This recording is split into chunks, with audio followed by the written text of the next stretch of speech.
I had been with Sophia for 3 years. We shared an apartment dreams and what I thought was love. Then she went to Miami with her girlfriends for 2 weeks. The texts became less frequent. Her Instagram showed unfamiliar faces. And then came that message that changed everything. Harry, I think we should see other people. This relationship is not working for me anymore. I simply replied, sounds good. She had no idea what awaited her return. Let me know where you are watching from, and hit that like and subscribe button before I tell you what happened next. I met Sophia on a rainy Saturday at my buddy Thomas's birthday party. She walked in wearing a red dress that caught everyone's attention. Her confident smile and the way she commanded the room immediately drew me to her. I was typically the quiet guy who preferred small gatherings, but something about her made me walk across that crowded living room and introduce myself. I am Harry, I said, extending my hand. Sophia, she replied with a smile that would become both my comfort and later my weakness. We exchanged numbers that night, and 3 days later we had our first date at a small coffee shop downtown. She talked animatedly about her job and marketing, her dreams of traveling the world and her large circle of friends. I shared stories about my work as a software developer, my close but small group of friends, and my love for hiking. We were different in many ways, but those differences seemed complementary then. The first 6 months were magical. We went on weekend trips to nearby lakes, tried every new restaurant in town, and spent countless nights talking until sunrise. I introduced her to my parents during a Sunday dinner, and they seemed to like her vibrant personality. My friends warmed up to her too, though Jack, my oldest friend, once mentioned she seemed a bit high maintenance. I brushed it off then, but looking back there were early signs. Sophia always preferred expensive restaurants, even when I suggested more affordable options. She would casually mention how her ex took her to 5-star hotels for weekend getaways. When I gave her a simple silver bracelet for her birthday, her smile dimmed slightly before she thanked me. Still, I was in love. After a year together, when her lease was ending, I suggested we move in together. We found a spacious 2-bedroom apartment with a view of the city park. The rent was higher than what I was comfortable with, but Sophia fell in love with the place. Since my job paid more consistently than her freelance marketing gigs, I offered to pay 70% of the rent. You are the best, Harry. We will make this place amazing, she said already, planning the decor. Moving in together meant compromises. My gaming console was relegated to the spare room instead of the living room. My collection of sci-fi novels was stored in boxes because they did not match the aesthetic Sophia wanted. I gave up my Sunday morning basketball games because Sophia preferred we have brunch with her friends. Each sacrifice seemed small at the time, but they accumulated silently. 2 years into our relationship, small cracks began to show. Sophia started going out more frequently with her friends, often not returning until the early morning hours. When I asked if I could join, there was always some excuse. It is just the girls tonight, or you would be bored with all our marketing talk. Our arguments about money became more frequent. I noticed I was not only paying most of the rent, but also covering groceries, utilities, and most of our dinners out. When I brought this up, Sophia would get defensive. I thought you were doing well at work. Is money suddenly an issue, she would say, making me feel small for mentioning it. Despite these issues, I was committed to making things work. I still believed we had a future together. I started saving for an engagement ring, thinking marriage might give us the stability we needed. I planned vacations I could barely afford to make her happy. I was trying to save a relationship that in hindsight was already sinking. Then came the announcement that would ultimately change everything. Harry, Tiffany, and Jessica are planning a 2-week girls' trip to Miami next month. I am going with them, Sophia declared one evening as I was preparing dinner. It was not a discussion or a question. It was a statement of fact. I felt a twinge of unease, but pushed it down. That sounds fun. When exactly are you leaving? I asked, trying to sound supportive. The 15th. We already booked the flights and an Airbnb near South Beach. The fact that she had made these plans without even mentioning it to me until everything was finalized should have been another red flag, but I ignored it. I wanted to be the understanding, supportive boyfriend. Great. I hope you have a good time, I said, turning back to the stove to hide my disappointment. 2 weeks seemed like a long time. When the day arrived, I drove Sophia to the airport. I had even bought her a small beach bag as a going-away present. She seemed touched, but distracted, constantly checking her phone for texts from her friends. "I will miss you," I said, as we hugged goodbye. "Me too.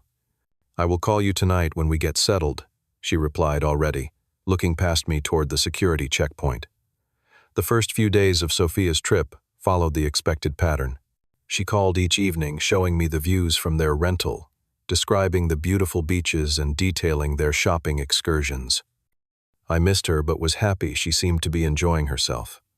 By day 4, things started to change. The daily calls became brief text messages. "Having fun, beach is amazing. Talk tomorrow." When I called, she often did not pick up later, explaining they were out dancing or at dinner. I tried not to overthink it. After all, she was on vacation with her friends. But then I started noticing things on social media that made my stomach twist. Sophia posted pictures at nightclubs I had never heard of, surrounded by people I did not recognize. There were group photos with men who definitely were not part of her original girls' trip narrative. When I casually asked about these new friends during our increasingly rare conversations, Sophia was vague. "Just some people Tiffany met at the beach. They are showing us the local hotspots." By the beginning of the second week, communication had dwindled to almost nothing. I would send good morning texts that went unanswered for hours. Our scheduled video calls were canceled with last-minute excuses. I was starting to feel not just neglected but actively avoided. Then came the Instagram post that made my heart stop. Sophia, on a yacht, champagne glass in hand, leaning against a tall, tanned man, with his arm casually draped around her waist. Her caption read simply, "Living my best life." I called immediately. She did not answer. I sent a text asking about the photo. An hour later, her response came through. "That is just Michael, a friend of Jessica's cousin. He offered to take us out on his boat. No big deal." But something in my gut told me it was indeed a big deal. The way she was looking at him in that photo was not how you look at a stranger or a casual acquaintance. It was familiar, intimate. My suspicions were confirmed the next day when I received a message from Thomas. He had a friend in Miami who had spotted Sophia at a restaurant. He sent me a photo that made me physically ill. Sophia, and the same man from the yacht now identified as Michael, holding hands across a candlelit table, gazing at each other in a way that left no doubt about their relationship. "Thought you should know, man." "I am sorry," Thomas's message read. I sat on the edge of our bed her side, untouched for over a week now, and felt my world crumbling. Out of desperate curiosity, I logged into our shared credit card account.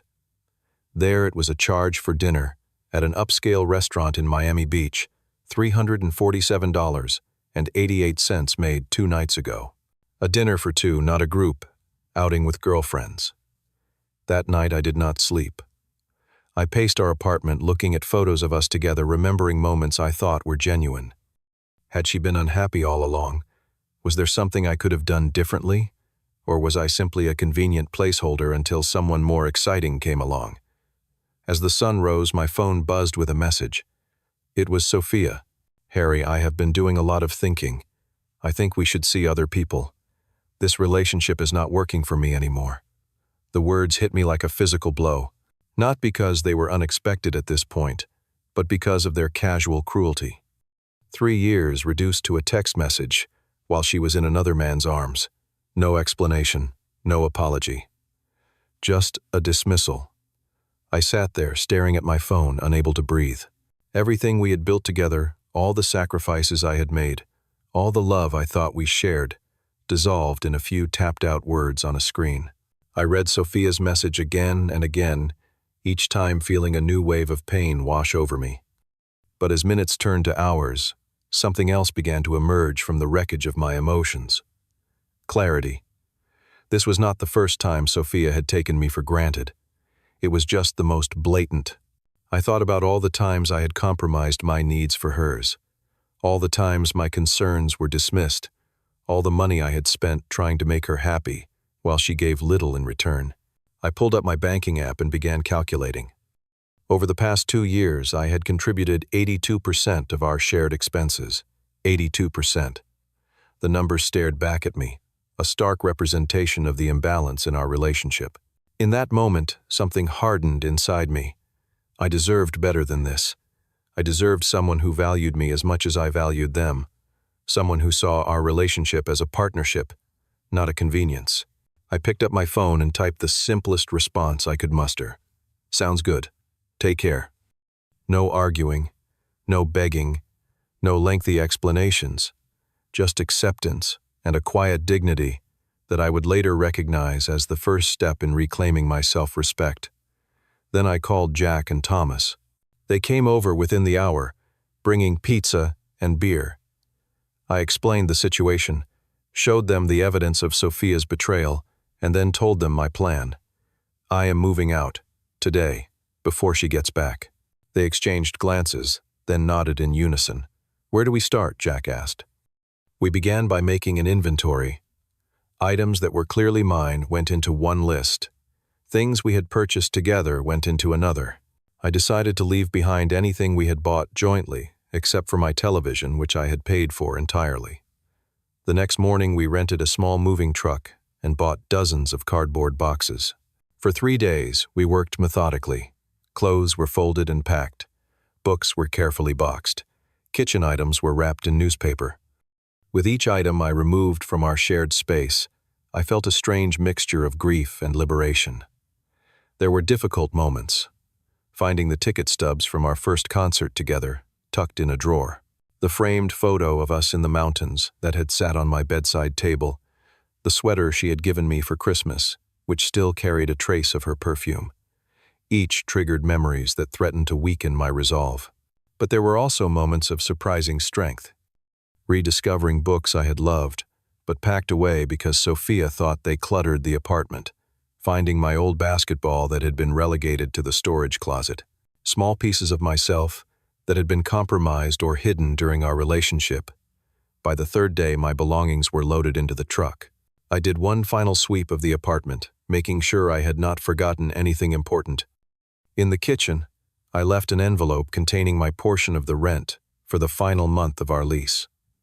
I was not legally obligated to pay it, but I wanted no loose ends, no excuses for further contact. I also left my key on the counter. There was a finality to that small action that made my throat tighten. 3 years of my life summarized in a small piece of metal left behind. With Jack and Thomas's help, I moved into a smaller but comfortable apartment across town. It was about half the size of the place I had shared with Sophia, but the rent was reasonable and, most importantly, it was mine alone. We spent that evening arranging furniture, hanging a few pictures and making the space livable. It is a fresh start, Harry Thomas said as we collapsed on my couch exhausted from the day's work. To fresh starts, Jack added, raising his beer bottle in a toast. That night, I blocked Sophia's number on my phone. I removed her from all my social media accounts. I even created a new email address for important communications, knowing she would flood my old one once she discovered what I had done. It was a digital severing to match the physical one. The next day, I sent emails updating my address for all important services and accounts. I contacted our landlord to inform him I had moved out and that Sophia would be responsible for the lease going forward. I even called our favorite food delivery places to remove my card information from the joint accounts. For 10 days, I heard nothing. Sophia was still in Miami, presumably with Michael, unaware that her comfortable life with me had been dismantled. I used that time to settle into my new place and my new reality. I went to work, came home, and tried to establish routines that did not include her. Then came the day of her return. I imagined her unlocking the door, expecting to find me waiting, perhaps ready to apologize for asserting myself in her text message. Instead, she would find half the apartment empty, my presence erased as thoroughly as if I had never lived there at all. The calls started around 8 in the evening. Blocked, they went straight to voicemail. Then came texts to my email. Dozens of them ranging from confusion to anger to tearful pleas. Where are you? Where is your stuff? You cannot just leave like this. We need to talk. Please call me back. I made a mistake. You are being childish and cruel. Is this how you solve problems? By running away? I read them all, but responded to none. There was nothing left to say. The next day I received a message from an unknown number. It was short, but revealing. She told me you two were already broken up. I never meant to get involved in a relationship. I am sorry, man. It was Michael from Miami. His message confirmed what I already suspected. Sophia had been planning her exit strategy, but wanted to secure her next relationship before ending the current one. She had used me as a safety net while exploring other options. 3 days after her return, Sophia showed up at my workplace. She caused such a scene in the lobby that security had to escort her out. My colleagues were confused and curious, but I offered only the briefest explanation. My ex is having trouble accepting that we are over. It was the first time I had referred to Sophia as my ex. The word felt strange on my tongue, but also right. Final. The first 2 months after leaving Sophia were some of the hardest of my life. Despite her betrayal, there was still a Sophia-shaped hole in my days. I missed our morning routines, the sound of her laugh, even our occasional arguments. Loneliness would hit me at unexpected moments, like when I cooked too much pasta out of habit, or when I saw something funny and had no one to share it with. My apartment, while peaceful, sometimes felt too quiet. I would turn on music or the television just to have background noise.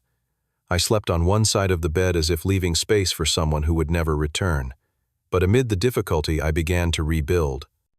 I started running in the mornings, something Sophia had always discouraged, because it meant waking up early. I joined a local book club, rediscovering my love for science fiction and fantasy novels. I reconnected with friends I had neglected during my relationship. Jack and Thomas were my rocks during this period. They checked in regularly, invited me to events, and listened when I needed to vent.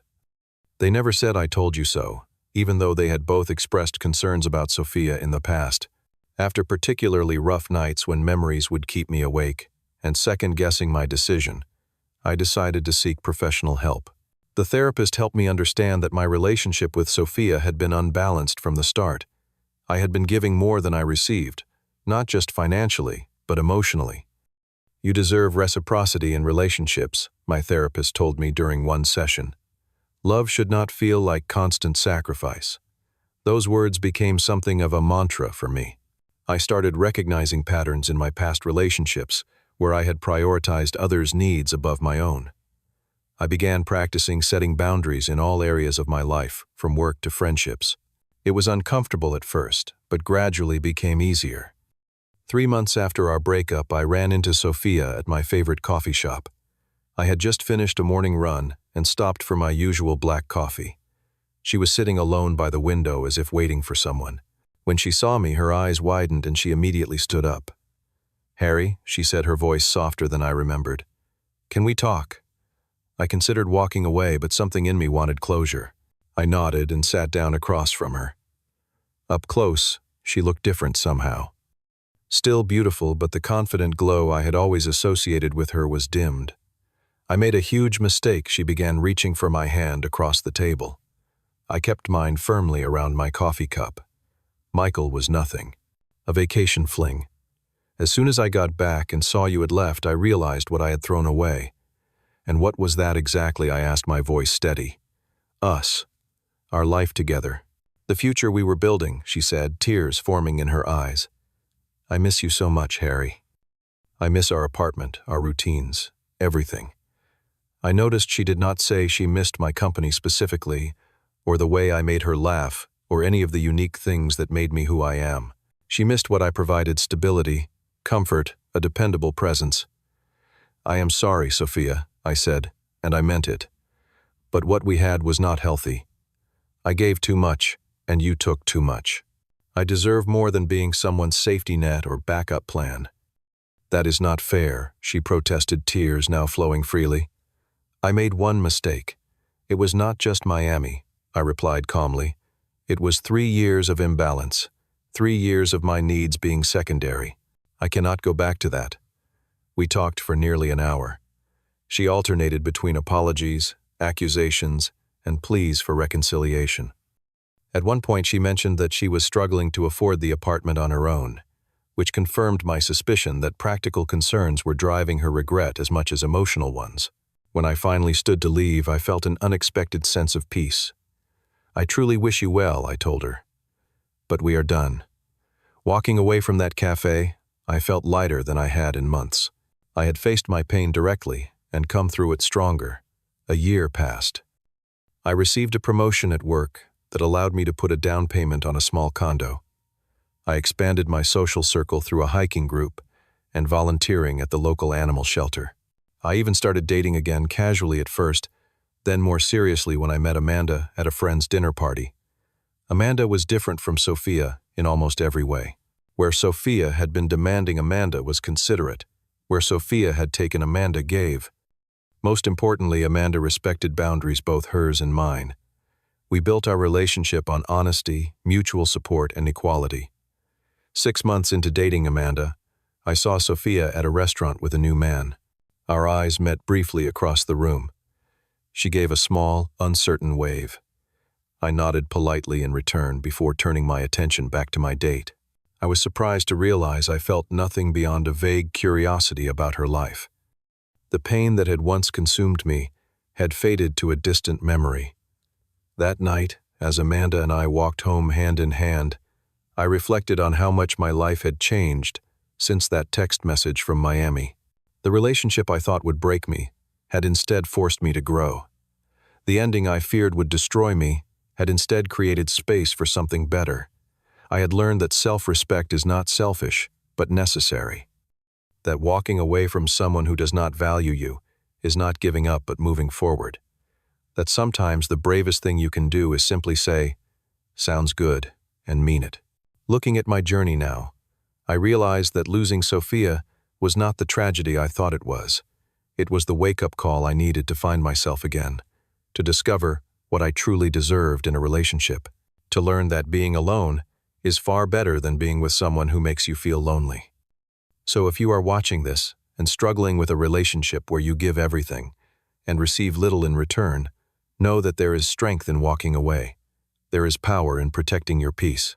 And sometimes the most loving thing you can do for yourself is to leave. Have you ever had to make the difficult decision to walk away from a relationship that was no longer serving you? How did you find the strength to make that choice? Share your stories in the comments below. And if this story resonated with you, please like and subscribe to hear more experiences that might help you navigate your own journey. Thank you for listening. And remember, you deserve someone who chooses you every day, not just when it is convenient.